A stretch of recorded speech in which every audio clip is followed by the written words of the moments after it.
से आपके पास बेटा टू ऑब्जेक्ट्स हैं और one is a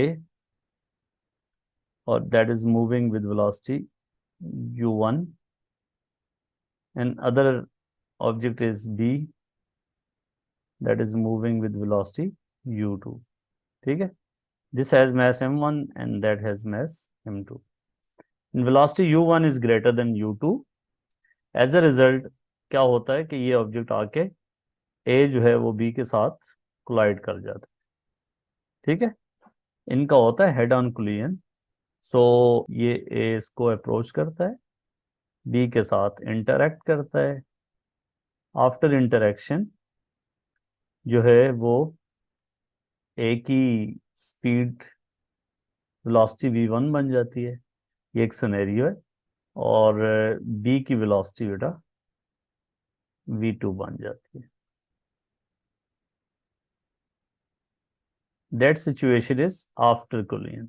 this is, यहाँ पे कोलिजन होता है, this is after and this is before.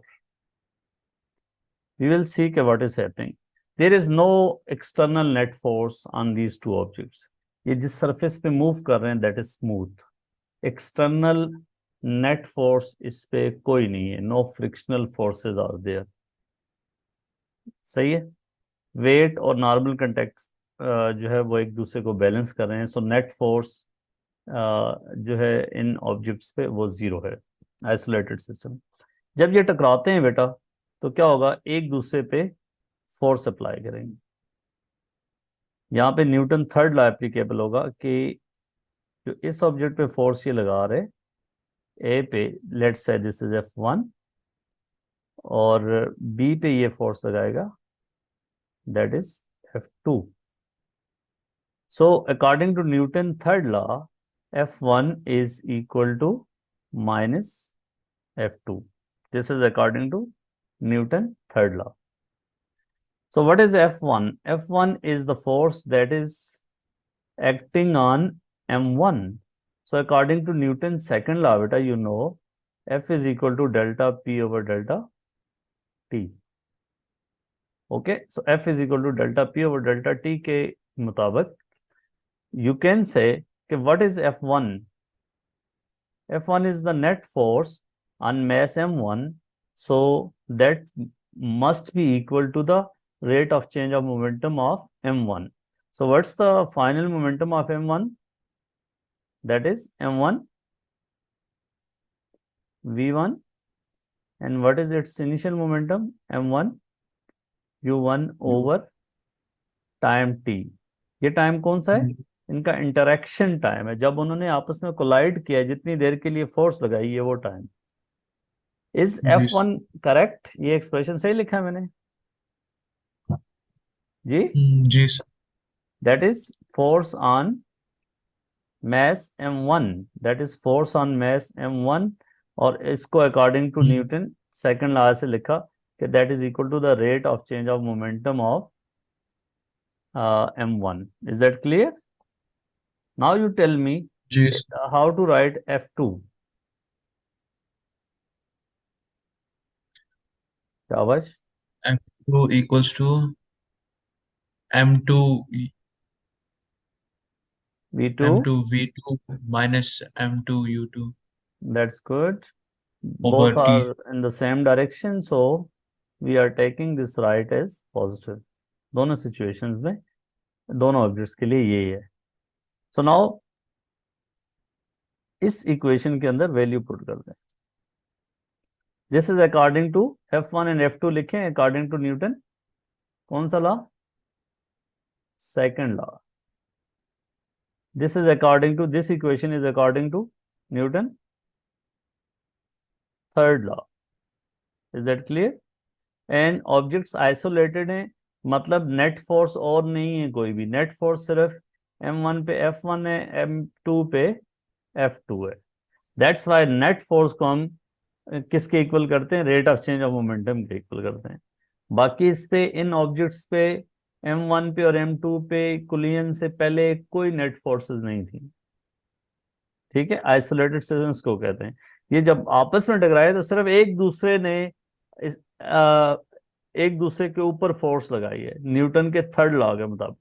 तो न्यूटन के थर्ड लॉ और सेकंड लॉ को कंबाइन करेंगे तो आपके पास एक नया लॉ आ जाएगा। तो बेटा F1 की वैल्यू यहाँ पे डालें, m1 v1 minus m1 u1/t। Time दोनों का सेम है ना, मैंने बताया था कि एक्शन रिएक्शन एक जितने टाइम पे लगते हैं।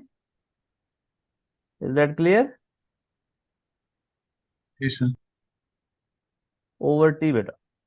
सो we will cancel this time T. तो हमारे पास क्या बनेगा बेटा, m1 v1 minus m1 u1 is equal to minus m2 v2 plus m2 u2। इस इक्वेशन को थोड़ा रीअरेंज करें बेटा, तो आपके पास बनेगा, जो बाद वाली टर्म्स है इनको इकट्ठा कर लेते हैं। सो m1 v1, ये टर्म इस तरफ से दूसरी तरफ जाएगी तो क्या होगा, दैट विल बिकम पॉजिटिव।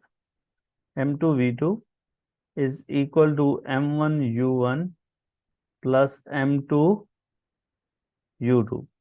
सो क्या है इस इक्वेशन से नजर आ रहा है, what is this thing?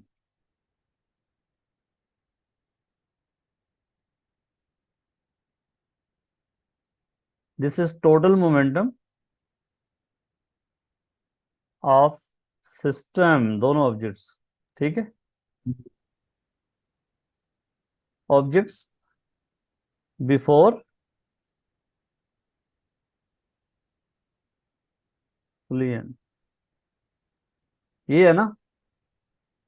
Ji sir. और what is this?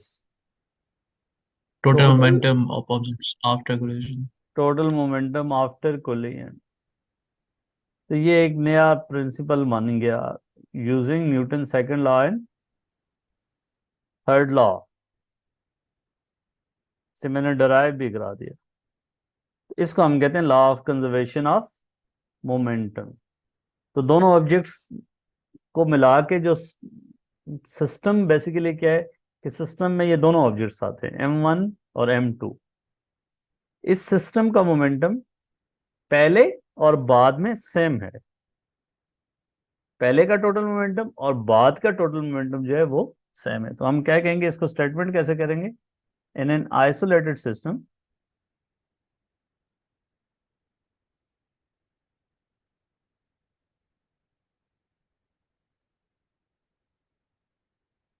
Total momentum is conserved. ये इसकी डेफिनेशन है। तो इन an isolated system total momentum is conserved. Isolated system की क्या डेफिनेशन होगी, नो एक्सटर्नल नेट फोर्स। ठीक है,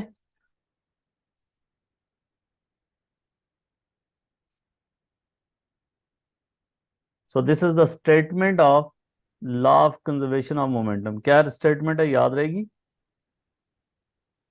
लॉ ऑफ कंजर्वेशन।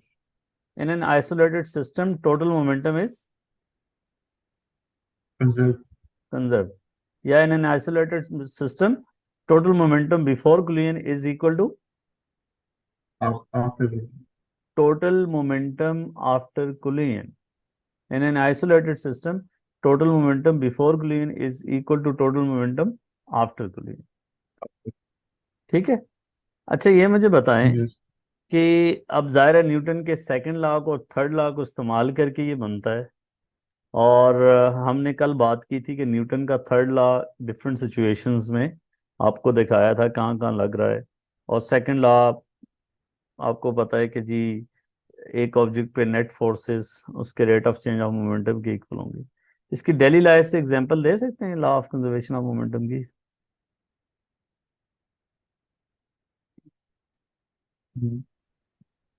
ये बेटा जो है गन और बुलेट वाली एग्जांपल हम देखते हैं। ठीक है, ये क्या है, गन एंड बुलेट वाली एग्जांपल। अब देखें, बेटा यहाँ पे गन के अंदर ये बुलेट है, पहले दोनों रेस्ट पे होते हैं। So what is total momentum? कोई चीज रेस्ट पे होगी, मोमेंटम क्या होगा भाई?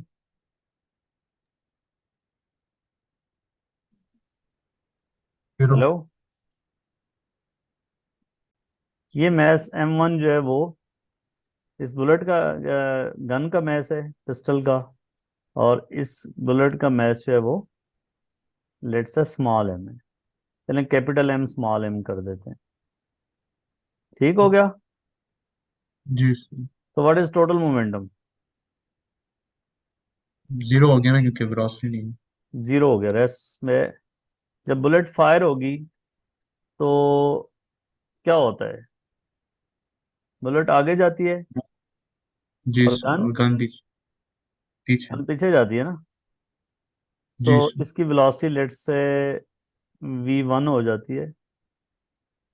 तो आफ्टर फायरिंग जो है वो गन पीछे रिकॉइल करेगी, और हमने देखा था कि रिकॉइल न्यूटन थर्ड लॉ के मुताबिक करती है। सो लेट्स से इसकी रिकॉइल वेलोसिटी जो है वो that is V2। So what is total momentum after collision? इसका मोमेंटम बेटा कैसे लिखेंगे? दोनों का मोमेंटम अपोजिट डायरेक्शन में है ना जी सर। आफ्टर। तो दैट मीन्स कि एक का प्लस होगा, दूसरे का, माइनस। तो दोनों को ऐड अप कर देंगे, जीरो ही हो जाएगा। अब आपकी sign convention, if you take right as positive बेटा, तो that is M1 V1 plus इसका होगा M वेलोसिटी इसकी अपोजिट डायरेक्शन में माइनस V2। सही है? सो M1 V1 minus MV2। Is that clear? इसलिए जी सर। इसलिए दोनों के मोमेंटम आफ्टर अपोजिट डायरेक्शन में, ताकि दोनों का सम होके फिर भी जीरो होगा। Total momentum before collision, total momentum after collision same होगा। तो इसलिए V2 ज्यादा होती है या V1? V1 ज्यादा होगा सर। V1 ज्यादा होती है क्योंकि मैस, इसका मैस कम है ना, तो मोमेंटम हम्म। इक्वल है। M V1 तो यहाँ से हम देख भी सकते हैं, इसी इक्वेशन पे है। तो V2 MV2 is equal to MV1। So V2 is MV1 over capital M। तो small m over capital M multiply by V1 करेंगे तो ये V2 will be less than V1। ये इसकी एक एग्जांपल है। ठीक है?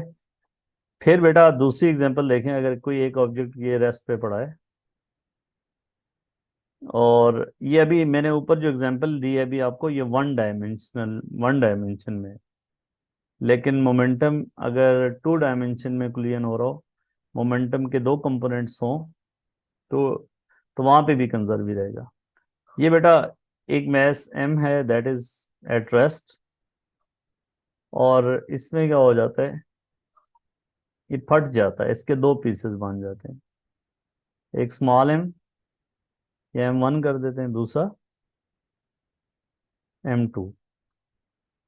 Should they move in the opposite direction?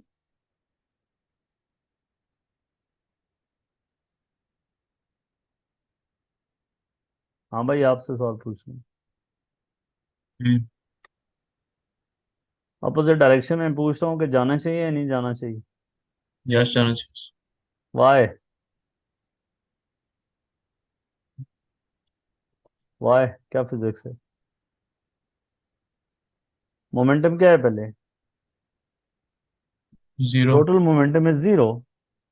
सो हाँ। मोमेंटम एक का प्लस है तो दूसरे का माइनस होगा, ताकि दोनों अच्छा। एड अप होकर जीरो हो ठीक जाए। है। तो इसलिए इनको अपोजिट हम्म। डायरेक्शन में ही जाना चाहिए। तो M1 V1 plus minus M2 V2 is equal to zero. ठीक है? ये दूसरी एग्जांपल है। जी अब सर। देखें, अगर एक ऑब्जेक्ट मोमेंटम लूज करता है तो दूसरा क्या करेगा?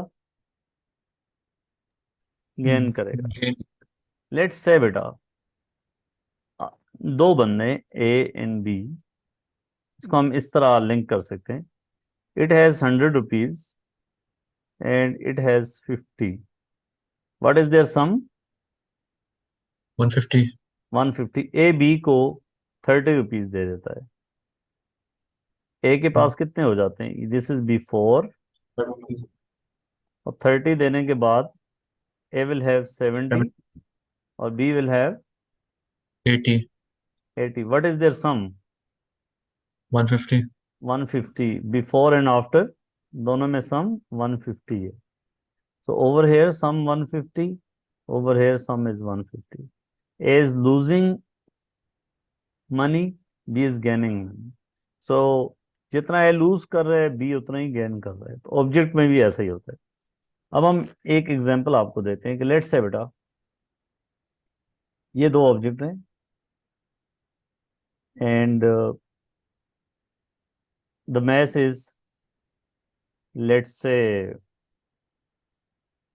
2 kg, थोड़े बड़े मैसेज हैं, और it is moving with velocity of 20 metre per second, that collides with B and the mass of B is 1 kg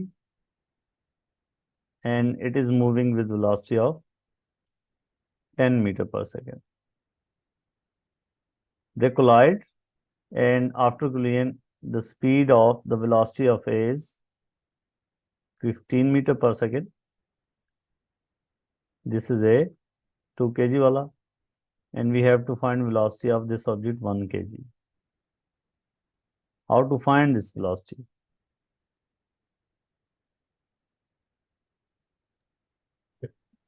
M1 U1 plus M2U2 हाँ equals सबसे to पहले, वही गुड, सबसे पहले बेटा देखें डायरेक्शन को देखना पड़ेगा, ये देखें राइट, राइट पे, ठीक है राइट पे और ये भी राइट पे। अब राइट को आप साइन कन्वेंशन आपने खुद सेट कर लेनी है कि राइट को आप क्या कह रहे हो, प्लस कह रहे हो, positive.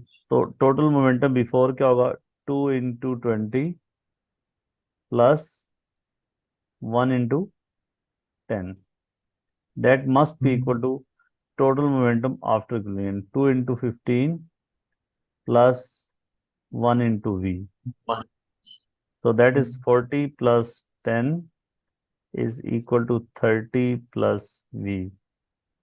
So 50 minus 30, that is equal to V, which is 20 meter per second.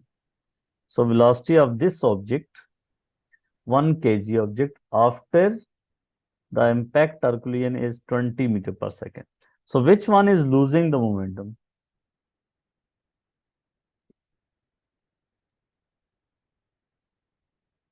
Which object is losing the A. momentum? जी, Yeah. तो A कितना 2 लूज kg. कर रहा है? 10. Loss of momentum of A, sorry 2 kg. After impact, its momentum is 30. Before impact, its momentum is 40. So loss is 10. What is gain of momentum of 1 kg? Speed velocity आपको मिल गई है बेटा 20 into 1. So the momentum after is 20. Before it is 10. So gain of momentum of 1 kg is 10. ठीक है, kg metre per second. एक loose कर रहा है, दूसरा गेन कर रहा है। एग्जाम में इस तरह की सिचुएशन होती है। अच्छा बेटा देखो, अगर इसको हम एक और सिचुएशन लेते हैं, एक object, let's say this is A, B is at rest,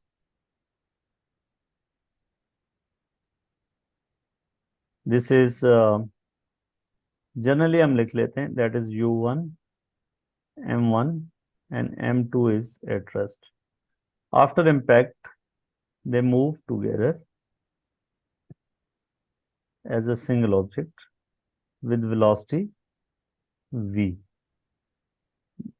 that is before and this is after. So equation लिख के बता सकते हैं क्या होगी?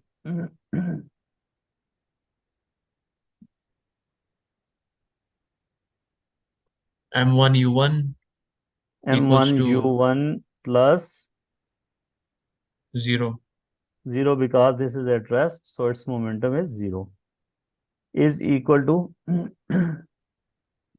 mv ymv.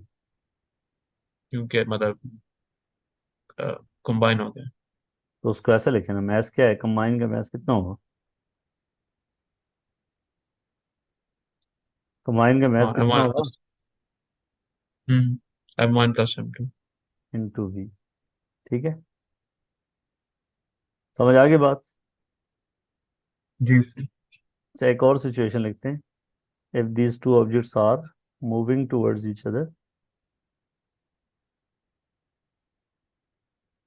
That is m1, मैं जनरली लिखवाता हूँ v1 या u1, that is moving with velocity u2. After impact, m1 moves in that direction and m2 moves towards right with yes. velocity v2. So क्या equation बनेगी? m1 अगर right को positive लें तो m1u1 minus That's good. m2u2। Right को plus ले रहे हैं, m1 u1, and its momentum is in the opposite direction.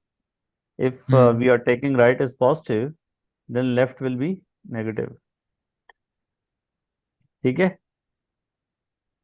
so ji. minus m2 u2, that is total momentum before, and what's after? तो m2v2 minus m2 v2 m1v1। is towards right, minus m1 v1। v1। ठीक है, अब इसमें सारे cases आ गए कि दो object rest, एक रेस्ट पे जाके टकराता है, बाद में इकट्ठे हो जाते हैं। ठीक है, दोनों अपोजिट डायरेक्शन में आ रहे हैं, फिर क्या सिचुएशन होती है। और हाँ, रियल लाइफ में आप देख सकते हैं कि कहाँ कहाँ ये सिचुएशन वो ट्रू होती है। अच्छा जी, अब बात करते हैं आपका मोमेंटम जो है वो टू डायमेंशनल में कैसे होगा। बेटा देखें, जब आप अगर स्नूकर खेल रहे हो तो एक ऑब्जेक्ट लेट से ये है और दूसरा जो है वो लेट से ये है, that is m1, and they are moving with velocities u1 and u2। जरा इसको मोहतात होके देखते हैं। After collision m2 moves in this direction with velocity v2,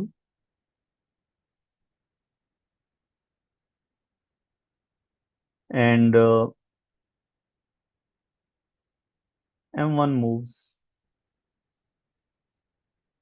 in this direction with velocity v1। ठीक है, लेट्स से x एक्सिस जो है इसके साथ, this is making angle alpha and this is making angle beta. ऐसा हो सकता है ना, स्नूकर आप जी खेल सर। रहे हैं, m1 m2 के साथ आके हिट किया है, m2 जो है वो ऊपर को जाना शुरू हो गया, m1 नीचे को जाना शुरू हो गया। So how to write the equation conservation of momentum, अब कैसे होगा? वो बेटा यहाँ पे रिजॉल्व बहुत हो जाएगी। इंपॉर्टेंट चीज ये है कि देखें, आपके पास ये एक्स एक्सिस है, ये वाई एक्सिस है। मोमेंटम जो होता है बेटा वो दोनों डायरेक्शंस में कंजर्व होता है। मोमेंटम दोनों डायरेक्शन में क्या होता है, कंजर्व होता है, अलोंग एक्स एक्सिस भी और along Y axis. So what's total momentum along X axis?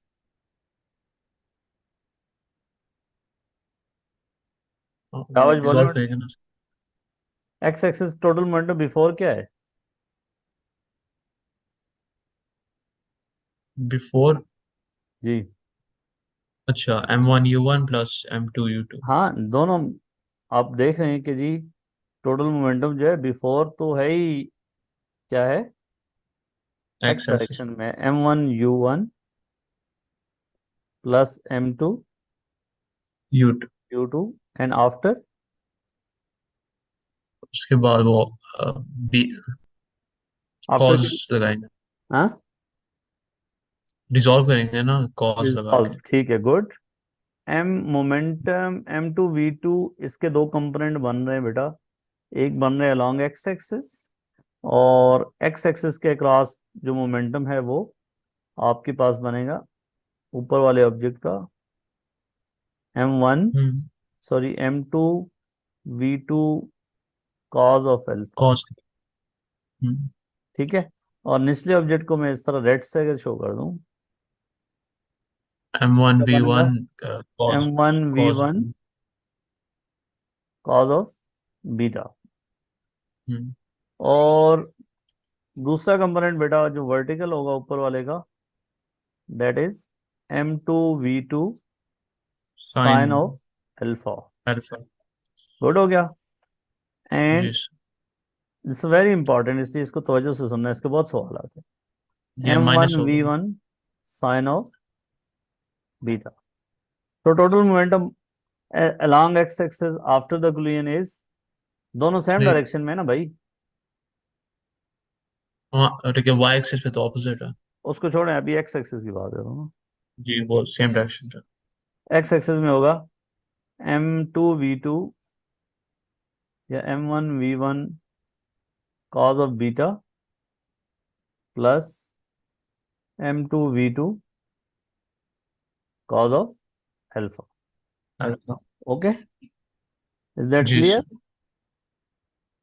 अब यस। बेटा बताएं along y axis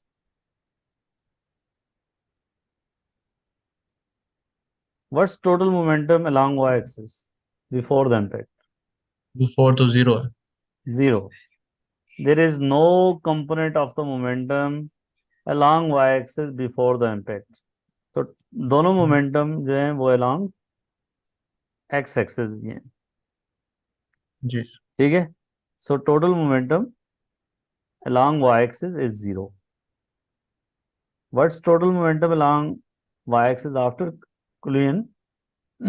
Beta, you can um see to. this is in the upward direction and that is in the downward direction. सही। तो तो minus. m1 m2 v2 sin of alpha minus m1 v1 sin sine of, of beta.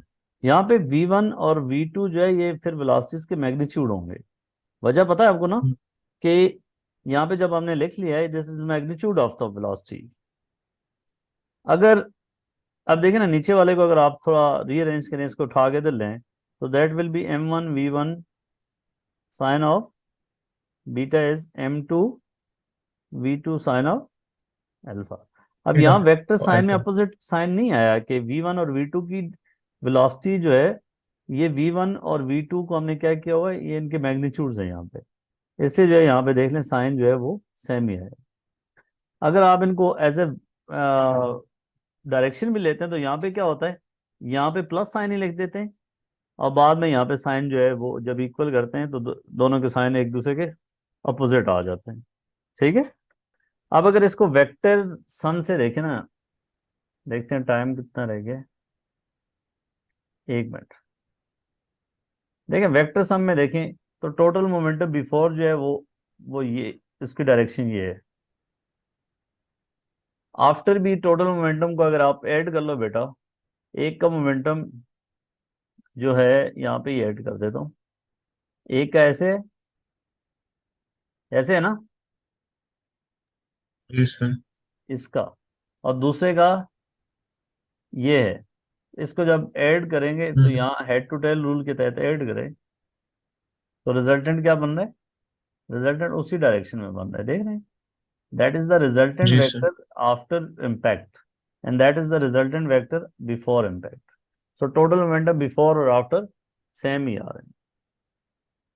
ठीक है। तो hmm. Momentum in all direction conserve होना चाहिए, जरूरी नहीं है एक्स और वाई सिर्फ दो डायरेक्शन